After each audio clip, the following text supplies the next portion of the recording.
السلام علیکم دوستو، آج میں آپ کے لیے لے کے حاضر ہوئی ہوں ایک خوفناک کہانی، جن سے کشتی۔ ناصر کے ماموں بڑے نامور پہلوان اور جیدار آدمی تھے۔ شہر میں جب بھی کشتی لڑنے کا کوئی مقابلہ منعقد ہوتا، انہیں ضرور لڑنے کی دعوت دی جاتی۔ ان کا یوں تو اسلم خان تھا نام، لیکن وہ اچھو پہلوان کے نام سے مشہور تھے۔ گاؤں والے ان سے خوفزدہ رہتے تھے اور کسی کو ان سے کوئی جھگڑا فساد کرنے کی ہمت نہ ہوتی تھی، لیکن وہ لوگ اس پر فخر بھی کرتے تھے کہ اچھو پہلوان ان کے گاؤں کا ہے اور کشتی کے فن میں دور دور اس کی شہرت ہے۔ ناصر اپنے ماموں کا بے حد ادب کیا کرتا تھا اور اسے بھی کشتی لڑنے کا بہت شوق تھا۔ وہ چاہتا تھا کہ اپنے ماموں کی طرح وہ بھی کشتی کے مقابلوں میں حصہ لیا کرے۔ چنانچہ جب وہ 7ویں جماعت میں پہنچا تو اپنے ماموں سے کشتی کا فن سیکھنے لگا۔ 2 برس میں اس نے نہ صرف کشتی لڑنے کے تمام داؤ پیچ سیکھ لیے، بلکہ گاؤں کے لڑکوں میں ناصر پہلوان کے نام سے مشہور ہو گیا۔ اسکول میں جب کھیلوں کے مقابلے ہوتے اور کشتی لڑی جاتی تو ناصر بھی کشتی میں حصہ لیتا اور اپنے حریفوں کو پچھاڑ دیتا۔ گاؤں کے باہر ہر سال بسنت کا میلہ لگا کرتا تھا۔ اس میں بھی کشتیوں کے مقابلے ہوتے تھے۔ بڑوں کے مقابلوں میں نوعمر لڑکوں کے بھی کشتی لڑتے تھے۔ ناصر اس میں بھی حصہ لیتا اور ہمیشہ کامیاب رہتا۔ جب وہ 9ویں جماعت میں پہنچا تو اس کا قد 5 فٹ 6 انچ ہو چکا تھا اور وہ نوجوان دکھائی دیتا تھا۔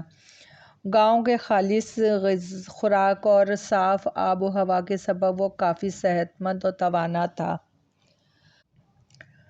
انہی دنوں اس کی بڑی بہن کی شادی ہوئی۔ ناصر کا بہنوں وہاں سے 10-12 کلومیٹر دور ایک دوسرے گاؤں میں رہتا تھا۔ وہاں اس کی کپڑوں کی دکان تھی۔ شادی کے 1 ہفتے بعد ناصر اپنی بہن اور بہنوئی اکرم سے ملنے گیا۔ اتوار کا دن تھا۔ شام کو اس نے واپسی گھر جانے کی تیاری کی۔ سورج غروب ہو چکا تھا۔ بہن کھانا پکا رہی تھی۔ اس نے اصرار کیا کہ کھانا کھا کے جانا۔ اتنے میں اس کا بہنوئی اکرم آ گیا۔ اسے پتہ چلا کہ ناصر رخصت ہونا چاہتا ہے تو اس نے ناصر سے کہا، شام ہو چکی ہے، اب مت جاؤ، صبح چلے جانا۔ نہیں بھائی جان، میں ابھی جانا چاہتا ہوں، ناصر نے انکار کرتے ہوئے کہا۔ یار، اندھیرا پھیل رہا ہے، تاریکی میں کیسے سفر کرو گے؟ اکرم نے کہا، کوئی بات نہیں، میں اندھیرے میں بھی سفر کر سکتا ہوں۔ ناصر بولا، کتوں سے مجھے نہیں ڈر لگتا۔ بھائی، آخر تم کیوں اس وقت جانا چاہتے ہو؟ کیا مجبوری ہے تمہیں؟ اکرم نے پوچھا۔ بھائی جان، مجھے صبح اسکول جانا ہے، ناصر نے بتایا۔ اکرم نے مسکرا کے کہا، یہ تو کوئی مسئلہ ہی نہیں، تم صبح سویرے چلے جانا، سردیوں کا موسم ہے، اسکول تو 9 بجے لگتا ہے نا۔ جی ہاں، ناصر نے اسباب میں سر ہلایا، لیکن دیر سے پہنچا تو استاد صاحب دوسرے لڑکوں کے سامنے مرغا بنا دیں گے اور میری بے عزتی ہوگی، جو میں برداشت نہیں کر سکتا۔ مگر رات کی تاریکی میں تم راستہ بھٹک گئے تو پھر؟ اکرم نے ہنس کر کہا، تم یہاں پہلی مرتبہ آئے ہو اور وہ بھی دن کے وقت، لیکن اب رات ہو رہی ہے، راستہ بھی خطرناک ہے، تم بھی انجان ہو۔ خطرناک ہے تو کیا ہوا، میں کوئی ڈرتا تھوڑی ہوں۔ ناصر تیزی سے بولا، میں بہادر ہوں، کسی چیز سے نہیں ڈرتا۔ ناصر کی ضد دیکھ کے اکرم نے خاموشی اختیار کی اور بیوی سے بولے، ناصر کو جلدی جلدی کھانا دو، اسے جانا ہے۔ ناصر کی بہن نے فوراً کھانا نکال کر اس کے آگے رکھ دیا۔ اکرم اور ناصر نے مل کے کھانا کھایا۔ پھر ناصر کھڑا ہو گیا۔ ناصر، نہر والے راستے سے جانا، جلدی پہنچ جاؤ گے۔ اکرم نے اس سے ہاتھ ملاتے ہوئے تاکید کی۔ ناصر بہن سے ملا، پھر سلام کر کے گھر سے چل دیا۔ گاؤں سے باہر آ کے وہ کچے راستے پہ چل پڑا۔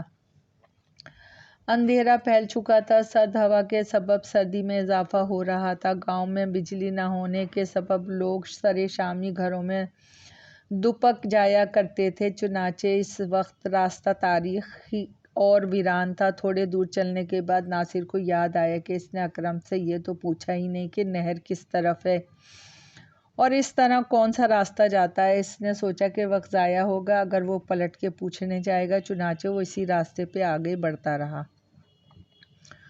پختہ سڑک وہاں سے 2 میل کے فاصلے پہ تھی۔ وہاں سے اس نے اپنے گاؤں جانے والی لاری میں سوار ہونا تھا۔ ابھی اس نے نصف میل ہی طے کیا تھا کہ اچانک اسے کچھ آوازیں سنائی دینے لگیں۔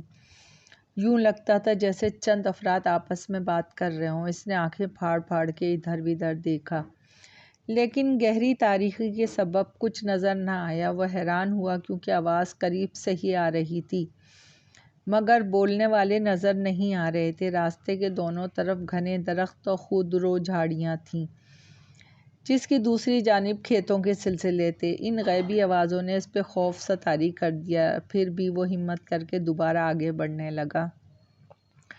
اچانک اسے یوں لگا جیسے اس کے پیچھے کوئی چل رہا ہے۔ اس نے پلٹ کے دیکھا مگر کچھ نظر نہ آیا۔ وہ دوبارہ قدم اٹھانے لگا تو پھر اسے اپنے عقب سے قدموں کی آہٹیں سنائی دینے لگیں۔ ٹھہرو! اچانک ایک سخت آواز سنائی دی اور وہ بے اختیار اچھل پڑا۔ اس نے پلٹ کے دیکھا تو پیچھے کوئی نہ تھا۔ وہ خوف زدہ ہو کے پھر تیزی سے قدم اٹھانے لگا، مگر چند قدم ہی چلا تھا کہ اچانک اسے سامنے دو آدمی دکھائی دیے جو نہ جانے کہاں سے نمودار ہو گئے تھے۔ رک جاؤ نوجوان، تم کون ہو؟ ایک آدمی نے غصیلے لہجے میں پوچھا۔ میں دینا پور گاؤں کے کسان نور دین کا بیٹا ہوں، ناصر نے جواب دیا۔ اچھا نور دین، اسے تو ہم جانتے ہیں، دوسرے آدمی نے تیزی سے کہا۔ تم ناصر پہلوان ہو؟ ہاں، مگر آپ کون ہیں؟ ناصر نے حیران ہو کے پوچھا۔ ہم ہی اس علاقے میں رہتے ہیں، دوسرے گاؤں میں شادی پہ گئے تھے، وہاں سے واپس آ رہے ہیں، ایک آدمی نے بتایا۔ ہم نے تمہاری پہلوانی کے بڑے چرچے سنے ہیں، ہمارے ساتھ ہمارے ڈیرے پہ چلو۔ نہیں، مجھے پہلے ہی دیر ہو گئی ہے، مجھے پکی سڑک پر بس پکڑنی ہے۔ ناصر نے معذرت کی۔ آپ کا بہت بہت شکریہ، مگر یہ راستہ تو پکی سڑک کی طرف نہیں جاتا، دوسرے آدمی نے ہنس کر کہا۔ اور پھر کس طرف جاتا ہے؟ ناصر نے پریشان ہو کے پوچھا۔ ہمارے ڈیرے کی طرف راستہ ہے، ہمارے ساتھ آؤ، ہم تمہیں اس راستے پہ لگا دیں گے۔ ناصر نے غور سے ان کی طرف دیکھا۔ اندھیرے کی وجہ سے ان کی شکلیں صاف نظر نہیں آ رہی تھیں، البتہ باتوں سے وہ شریف آدمی نظر آ رہے تھے۔ ناصر نے سوچا کہ اچھا ہوا وہ مل گئے، ورنہ وہ غلط سمت میں چلتا رہتا اور کبھی بھی سڑک پہ نہ پہنچ پاتا ہے۔ وہ ان دونوں کے ساتھ چل دیا۔ وہ کچے راستے کے بائیں جانب درختوں کے پیچھے واقع کھیتوں کی طرف آئے اور ایک پگڈنڈی پہ چلنے لگے۔ چند منٹ بعد 11ویں رات کا چاند طلوع ہوا تو اس کی روشنی پھیلنے لگی۔ تھوڑی دیر میں وہ درختوں کے ایک بڑے جھنڈ کے پاس جا پہنچا۔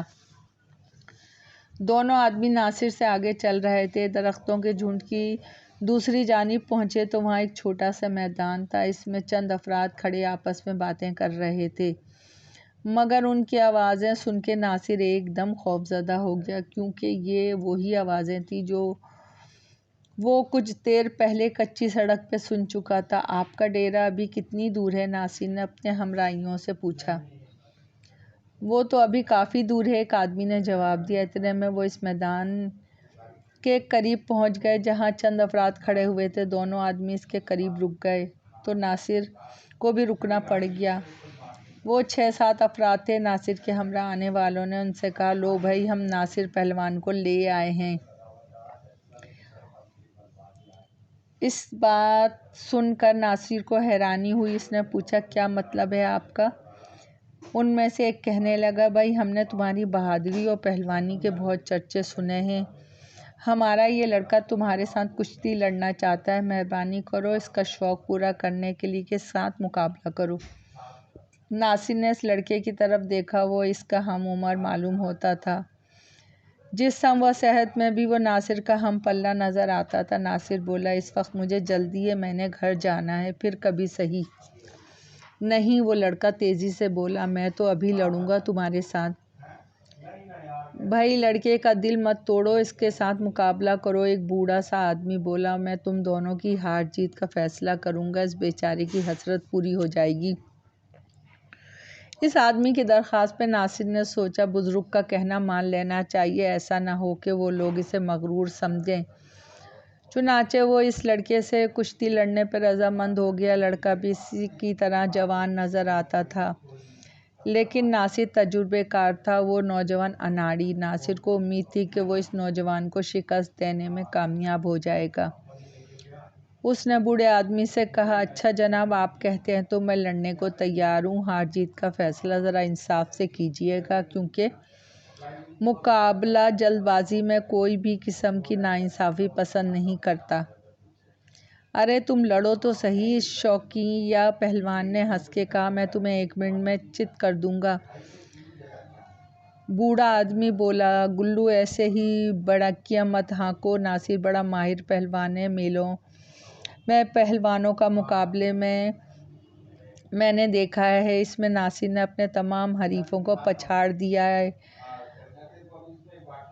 اب اگر تم بھی ناصر سے ہار گئے تو آئندہ اپنے دماغ سے کشتی لڑنے کا بھوت نکال دینا اور دوبارہ کبھی کسی مشہور پہلوان سے کشتی لڑنے کی آرزو مت کرنا۔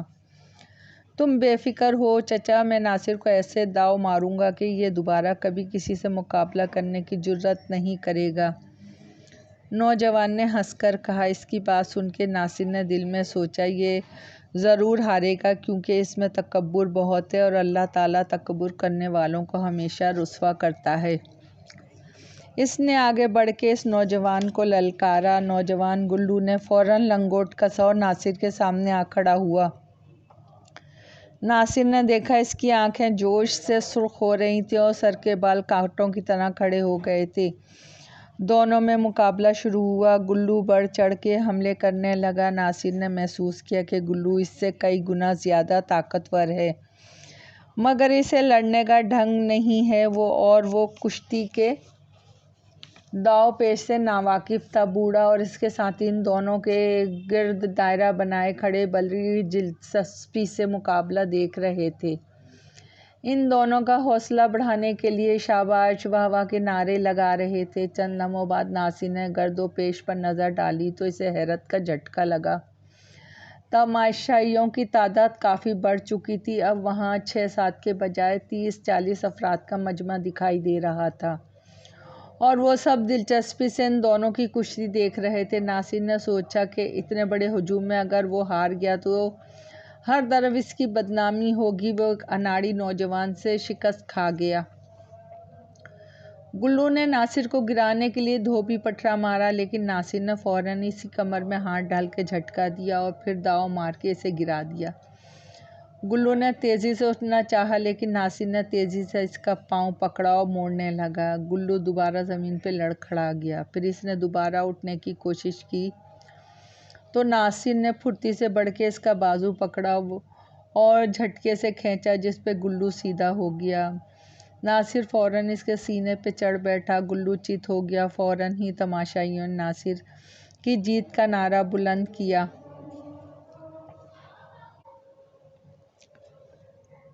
کیا اور ناصر گلو کے سینے سے اتر کے کھڑا ہو گیا۔ بوڑھے آدمی نے آگے بڑھ کے ناصر کی پیٹھ تھپکی اور اس کی جیت کا اعلان کر دیا۔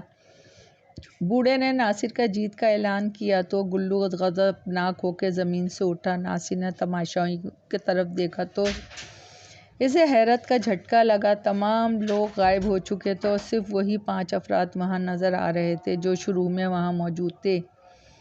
ارے یہ سب لوگ ایک دم کہاں غائب ہو گئے؟ ناصر نے بوڑھے سے پوچھا۔ میں بتاتا ہوں تجھے، گلو نے غصے سے کہا۔ ناصر نے اس کی طرف دیکھا اور اس کے خوف سے رونگٹے کھڑے ہو گئے۔ گلو کی شکل تبدیل ہو چکی تھی۔ اب وہ انتہائی خوفناک اور بھیانک صورت نظر آ رہا تھا۔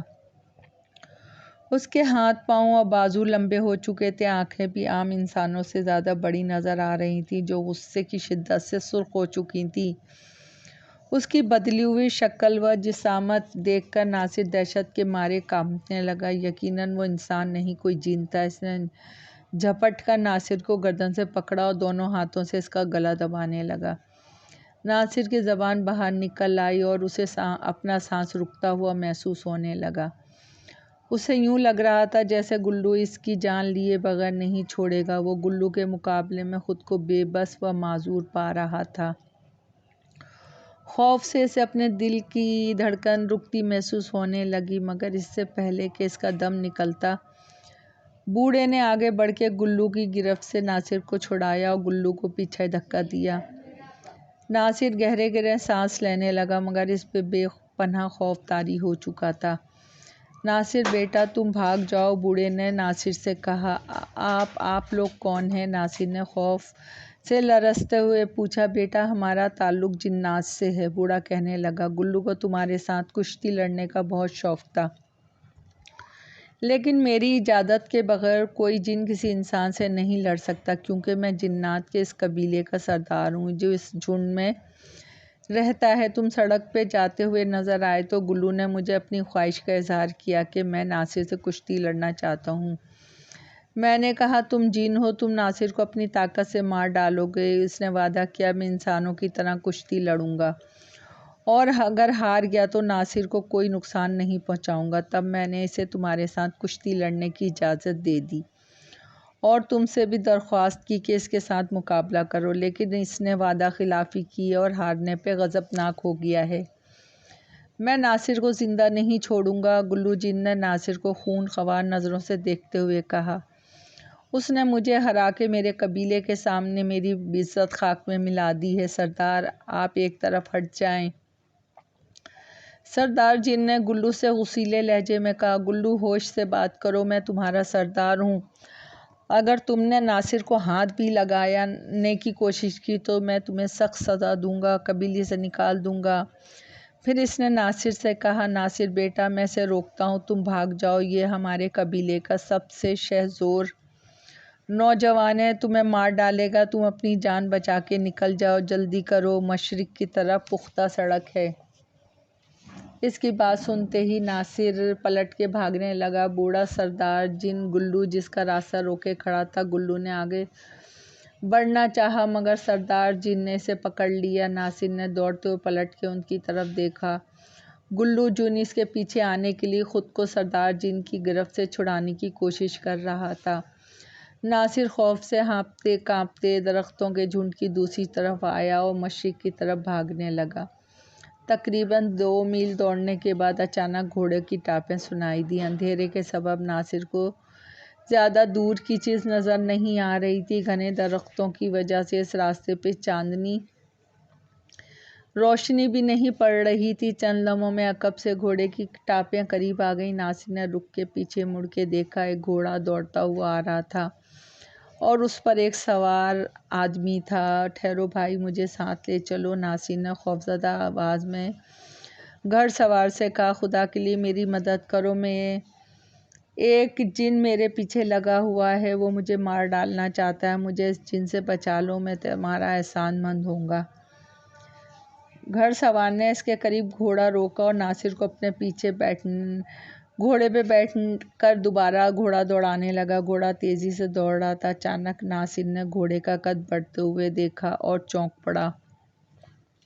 جوں جوں گھوڑے کی رفتار بڑھ رہی تھی، گھوڑے کے قد و جسم میں اضافہ ہو رہا تھا۔ ناصر جو پہلے ہی ڈرا ہوا تھا، گھوڑے کی ہیئت تبدیل ہوتے دیکھ کر اور بھی خوفزدہ ہو گیا۔ ناصر، اب تم میرے ہاتھوں سے کوئی نہیں بچا سکا، دفتن گھڑ سوار نے ہنستے ہوئے کہا، اور اس آواز سن کر ناصر ایک دم سہم گیا، کیونکہ وہ گلو جن کی آواز تھی۔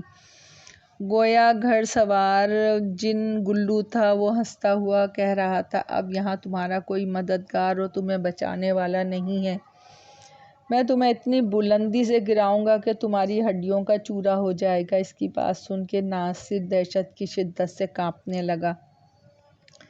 اسے یقین ہو گیا اب اسے موت سے کوئی نہیں بچا سکتا۔ گلو جن اسے موت کی گھاٹ اتارنے والا تھا، لیکن پھر اچانک ہی گھوڑا ایک دم رک گیا۔ ناصر نے سامنے دیکھا تو جنات کا بوڑھا سردار جن راستہ روکے کھڑا تھا۔ اس نے گلو جن کا گریبان پکڑتے ہوئے ناصر سے کہا، بھاگ جاؤ ناصر، تمہارا گھر قریب ہے، میں اسے روکتا ہوں۔ ناصر نے گھوڑے سے چھلانگ لگائی اور دوڑنے لگا۔ شاید یہ اتفاق ہی تھا کہ گھوڑا سڑک پہ جانے کے بجائے اسی سمت دوڑ رہا تھا جس طرف ناصر کا گاؤں تھا۔ وہ گاؤں پہنچا اور دوڑتا ہوا اپنے گھر میں داخل ہو گیا۔ اس وقت وہ چیختا ہوا کہہ رہا تھا، مجھے بچا لو، وہ مجھے مار دے گا، وہ میرا تعاقب میں آ رہا ہے، وہ مجھے قتل کرنا چاہتا ہے۔ گھر والے پریشان ہو گئے کہ کون ناصر کو مارنا چاہتا ہے، کون اس کی جان کا دشمن ہے۔ ناصر چارپائی پہ گر گیا اور خوفزدہ لہجے میں گھر والوں کو گلو جن سے کشتی لڑنے کا واقعہ بیان کرنے لگا۔ اس کی بات سن کے سب لوگ ڈر گئے۔ فوراً ہی گاؤں کے ایک بزرگ عامل کو بلایا گیا۔ انہوں نے ایک تعویذ لکھ کے ناصر کو دیا اور کہا اسے گلے میں ڈال لو۔ اس کی ماں نے فوراً تعویذ اس کے گلے میں ڈال دیا۔ بیٹا، آئندہ جب بھی تم گھر سے باہر جاؤ سورہ جن اور آیت الکرسی پڑھ کے خود پہ پھونک لیا کرو، تم جنات سے محفوظ رہو گے۔ ناصر نے بزرگ کی ہدایت پہ عمل کیا، چنانچہ دوبارہ کبھی گلو جن اسے نظر نہیں آیا۔ دوستو، کہانی پسند آئی ہو تو لائک اور سبسکرائب کیجیے گا۔ آپ کی دعاؤں کی طلبگار۔